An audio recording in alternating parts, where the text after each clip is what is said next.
Welcome back, Patriots. We have major political drama unfolding between Elon Musk, Vivek Ramaswamy, Laura Loomer, Steve Bannon, Donald Trump.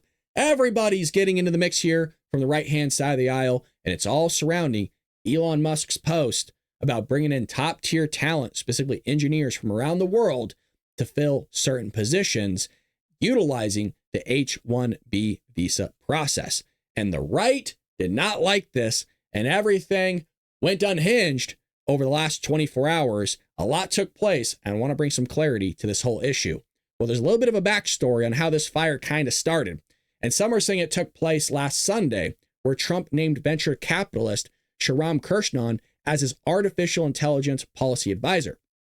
Laura Loomer didn't like this, and she took to X saying this is deeply disturbing. Well, things were kind of starting to kindle here, where she faced backlash and responded to a post that said that the nation was built by immigrants who drove innovation, by noting that the United States was, quote, built by white Europeans and not third world invaders from India. Elon Musk then took to X, and mind you, Elon Musk is a beneficiary of the H-1B program himself, and wrote saying there is not enough super talented and super motivated engineers in the United States.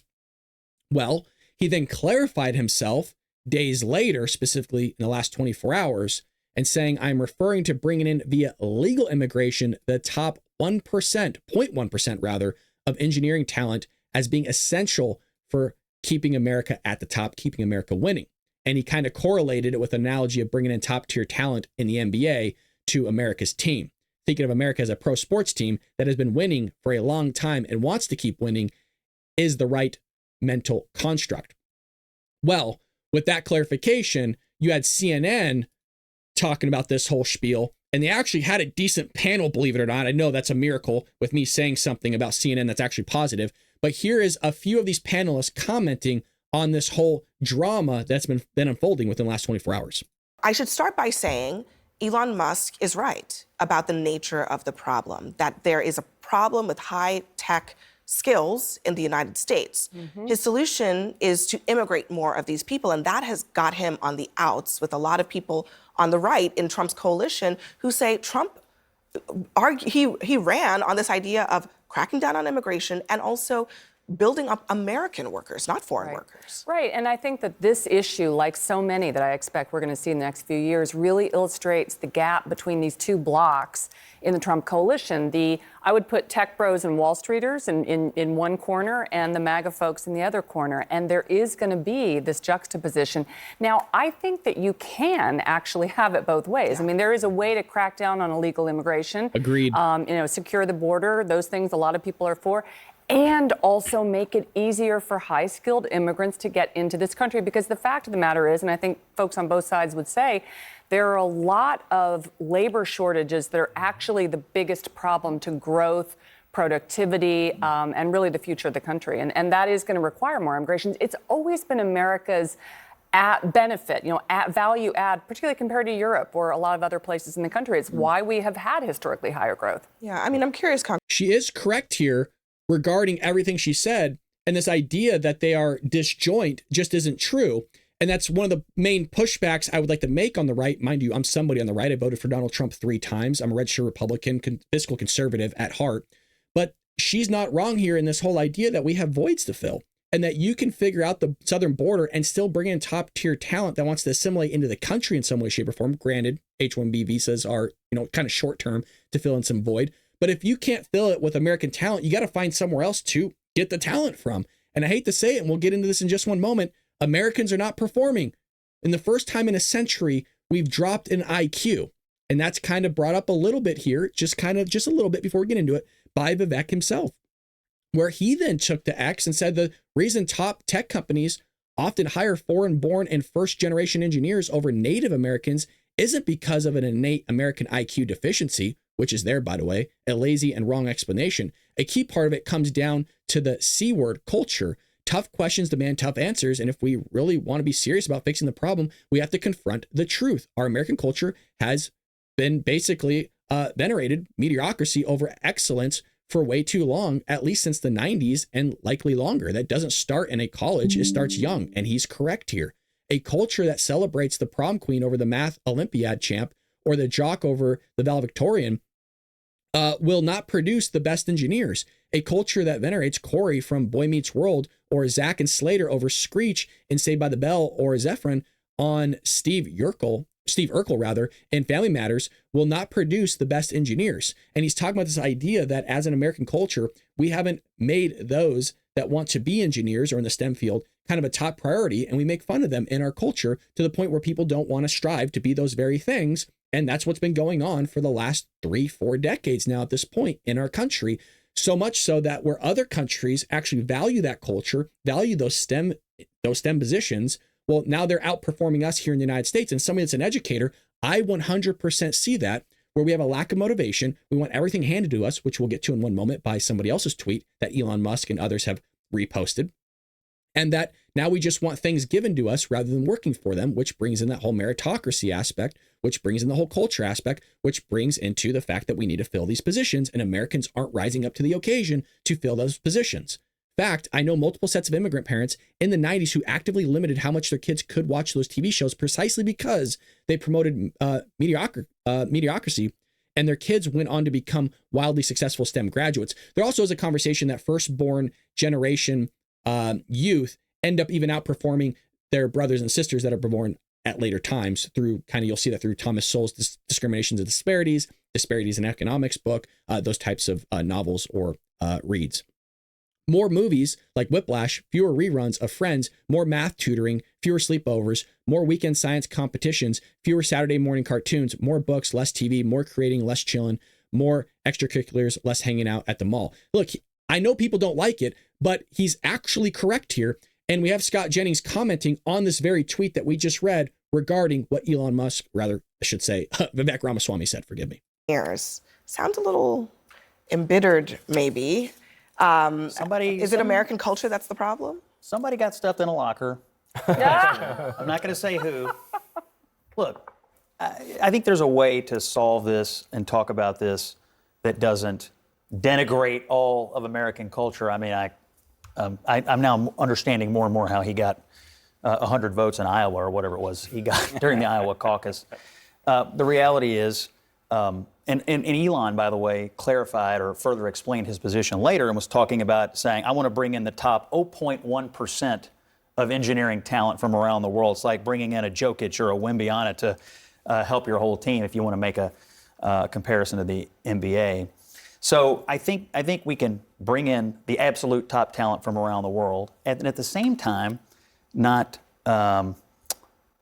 insult the rest of the United States of America and our culture and the way we do things here, and also lift up the American students who have the talent and who have the interest and put them in the right educational opportunities. I think what he did today was to overtalk it.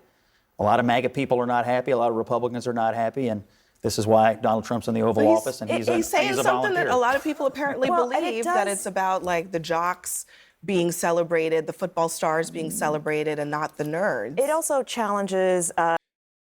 I'm saying it's gray. I'm not saying it's black and white. Vivek makes a great point. So does Elon Musk, and so does Laura Loomer and other people. But you got Adam Grant taking place that makes a good point here too, where 2/3 of college students say trying hard should be a factor in their grades. 1/3 expect at least a B just for showing up. And I can't emphasize, as an educator myself, how true this really is. Grades are drastically inflated. And here's what a lot of people, a lot of conservatives, a lot of people on the right-hand side of the aisle are not bringing attention to the fact that grades are inflated in K through 12. And because they are drastically inflated, I'm talking sometimes either a grade to 2 grades inflated, are getting into these universities and these colleges that they should never be getting into in the first place. And just to be able to get them to pass and succeed at those universities are having to lower their standards too, just to get them to pass. Well, how does this play into everything we're talking about? Well, it plays into everything we're talking about because people are saying, well, we got a lot of software engineers. We got a lot of engineers, computer science, blah, blah, blah. Yes, but they're not qualified for the position just because they have a degree. You're seeing this problem take place in accountancy as well, where there's not certain level of qualified people to fill certain positions in the accountancy field, specifically public accounting, which is driving up the demand, which is driving up the cost of price for people to fill in those positions. They can't find them because people are passing a university's colleges without the actual qualifications that they need to be successful in said job. So it's all being completely masked It's all being fabricated. It's all fake. And now it's playing into us trying to find top tier talent from around the world to bring it in. And a lot of people don't understand that because nobody wants to talk about it. An A is for excellent, not for effort. He's correct here. And this whole point got brought up again by the same CNN panel. And I think it's a great conversation. It's something we need to sit there and face as Americans of bringing back our American education system so we could bring back top tier talent in this country and hire American rather than outside people. To get you in on this because I think Ron is talking about something very important, which is there's a movement to sort of say, let's give everybody points for their grades and their SAT scores and their IQs, and then let's put them in college based on that. And if you did that, you would not actually get to the most successful people, the people who have the best potential. So how does that seems to honestly undermine this idea of a pure meritocracy, which is what Vivek Ramaswamy is talking about here. Yeah, so there's a bit of a paradox here because the point about IQ and SATs and entrance exams is not necessarily that they are that they measure the inherent worth or the full 3D capacity of a human being. Because as you say, there's all these other important skills in life, and we all know this, right? It's that they are objective. Right. And what we saw, for instance, they're more objective than the alternatives, right? There's no such thing as perfect objectivity on these tests, right? But when you look at what happened at Harvard with affirmative action, they were judging on all these soft skills as well, and their conclusion was that Asian American applicants had worse personalities, right? So the test is never going to do that. The test, it's never going to tell you unfairly that you got this math problem wrong, because if you got it wrong, you got it wrong. And there's something very attractive about that, especially to people from immigrant communities coming to a new country saying, they may not like my vibe, they may not like my culture, but they can't argue with my skill. Yeah. And again, another example of nobody saying anything wrong as far as I'm aware on the panel here at CNN, which is surprising and shocking to say, believe it or not. But he is correct on this idea that your SAT score, your ACT score, your IQ doesn't necessarily show your type of merit that might have been displayed in K through 12 or however else you're going to show it. But that idea of there is a correlation between IQ as well as being successful in universities. There is things that we can measure utilizing that R and that R squared within statistics to see how strong that correlation is between those two variables, just specifically those two variables. Furthermore, the colleges and universities are bringing back the SAT and ACT starting in 2025, specifically for the reason that I highlighted. There's other reasons as well, but one of the many reasons is the idea that since grades are so inflated in K through 12, that it's all being masked, it's all being kind of flubbed because parents are demanding these types of grades and students are getting credit for not actually doing anything. And I mean that in all little sense. They're able to take exams over again, the same exact exam, you just memorize the answers, the same exact quizzes as many times as you would like to bump up your grade, to bump up your score. You haven't learned anything, but you have an A in the class. Doesn't make any sense. Furthermore, because these people with these A's, B's, and C's that aren't actually getting A's, B's, and C's are getting into the universities, well, they're not passing. You have a 25% dropout rate for first semester freshmen in the university systems, depending on the state that you're in. Check this out. 56% of Americans can't graduate in 8 years. So there's some bonkers dropout rates taking place in the university system. And it's all because grades are inflated, grades are faked, and people aren't actually qualified to get into university. And when they graduate the university, they're not actually qualified for the position. Now, to be fair, Laura Loomer also brings up a great point here where she said, hey, Elon Musk, so you're telling me that 70% per year entry-level jobs are 0.1% level talent. She brings up a great point that you're trying to hire for this type of salary for the top 1%. Well, you're not going to even reach the top 1% because they're able to make $250,000, $300,000 somewhere else for some other corporation, and they're not willing to drop that type of salary to go work for Tesla for 90 hours a week. So she also brings up a great point here of if you really want to strive to find those American workers that are the top tier talent, well, you're going to have to pay them buku bucks to be in that position because they're top tier talent, and it's all about supply and demand, and people are, hiring those people with buku dollars. $70,000 is just not going to do it. And quite frankly, you're in California in some places, Texas, and depending where you're at in Texas, specifically Austin, that it's pricey as well. You're not going to make it on $85,000, $70,000 a year salary for an engineering position. So I felt like she made a great point there. If you want to fill these positions, you're going to have to pay them money, which American workers are expensive. And that also brings into the point where I think a lot of people on the right are correct. H-1B visas are kind of utilized to sit there and undermine the American worker and get cheap labor. So you're getting cheap labor for a top tier talent that's willing to come in the United States and work for that price. So I understand the argument of trying to reform H-1B visas, which, by the way, Elon Musk and Vivek both want to sit there and reorganize and restructure H-1B visas. I think a lot of people on the right do. Doesn't mean everybody's wrong. Well, here's Donald Trump being posted by Laura Loomer herself talking about this whole thing himself. Answered for the first time. He's correct here. I'm not disagreeing with a lot of people here. I think that it's not disjoint. It's not mutually exclusive. All this can overlap in some way, shape, or form. It can happen at the same time. You could restructure immigration. I want mass deportations. I'm a big Trump fan. You guys all know this. But this idea that, we can't fill in these positions because there's not top tier talent, I find to be true based on just my observations of being in the education system after being in public accounting. People are able to do simple tasks and simple work to the point where, folks, this is something that Steve Jobs talked about all the way back in 2007, not being able to find certain positions, certain people to do jobs, is exactly what Elon Musk is highlighting here in 2024, which is crazy.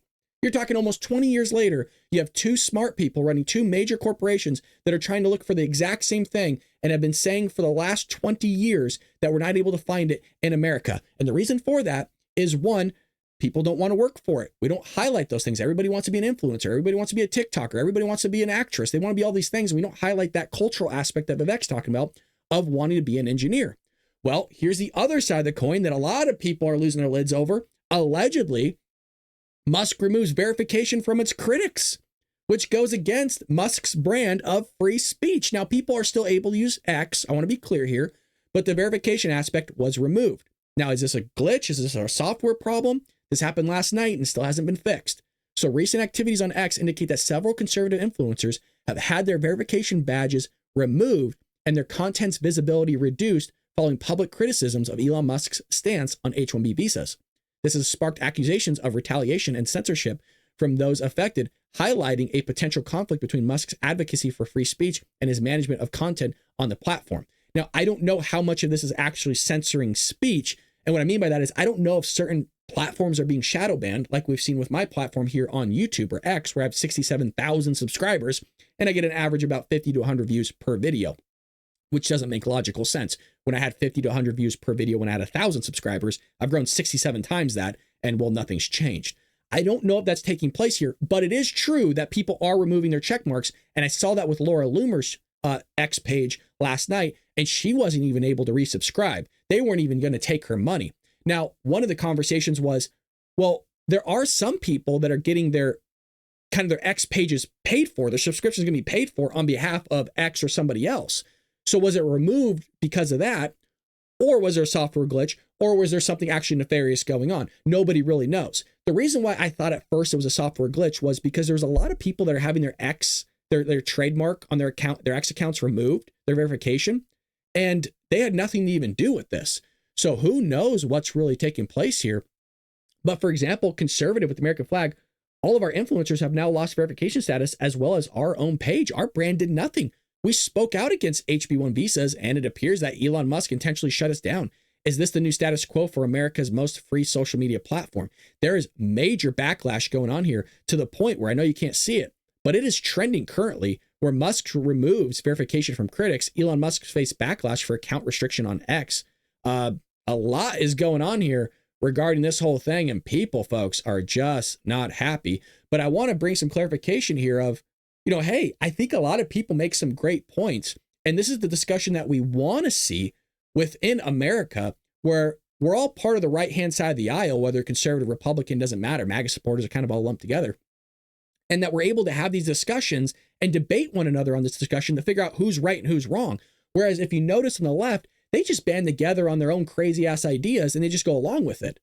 So I'm not beating up anybody here. All I'm saying is I think a lot of people are making some very, very great points that we need to come to the table with and hash this out. And I think where everybody's unified in, even though it doesn't come across because everything's freaking chaotic right now, is the idea that everybody wants to revamp our immigration system and also revamp H-1B visas. So once it's revamped, I think Elon Musk would want to utilize those visas to bring in top tier talent if we can't find it here in America. And if he wants to find top tier talent, he needs to up the price of salary to get that very top tier talent. So I think some people make some very good points here, and I want to make sure I highlighted all of those. But I'm most curious what average Joes like us over the internet, meaning all you patriots as well as myself, have to say about all this, and leave it in the comments. Who do you think's right? Do you think Elon Musk is right? Should we use H-1B visas? Does it need to be revamped? Is Vivek Ramaswamy correct? Would love to hear all your positions and opinions, discussions, everything in the comment section below. And make sure you hit that like and subscribe button if you feel like we deserved it. We're also over at Rumble, and we do an hour-long podcast Monday through Friday, 6 a.m. Pacific Standard Time, each and every day, folks. We'd love for you to check that out. Come hang out with all the Patriots in the live chat, and I'll see you next time here on The Bull Brad Show. Take care, Patriots.